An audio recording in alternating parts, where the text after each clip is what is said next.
அப்போ இந்த கர்மாவை முதல் கம்ப்ளீட் பண்ணுறது என்ன? கிரியா தான். வேறு எந்த யோகத்தில் கர்மாவை கம்ப்ளீட் பண்ண முடியாது. ஞான யோகம், பக்தி யோகம், என்னது கர்ம யோகம், கிரியா யோகம். ஞான யோகம் என்ன? வள்ளலார் மாதிரி பிறக்கும் போதே ஞானத்தோடு பிறக்கிறது.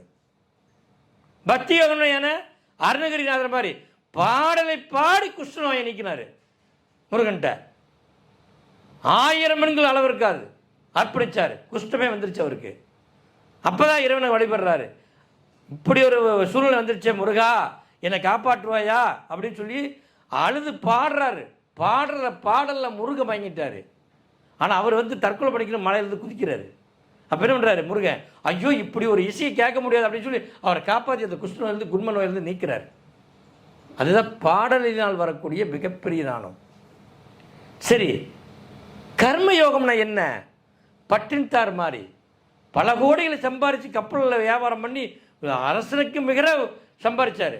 ஆனால் ஒன்றுமே இல்லையா, இருந்தாயா எடுத்துகிட்டு போயா, அரசு நின்றுருக்க நான் உட்கார்ந்துருக்க அப்படின்ட்டு போயிட்டான்.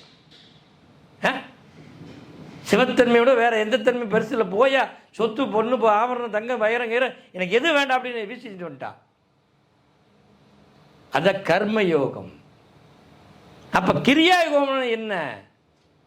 எல்லாருமே கற்றுக்கொண்டு ஆனந்தமாக வாழறதுக்கு இறைவனை படைத்த ஒரு அற்புதமான கலை.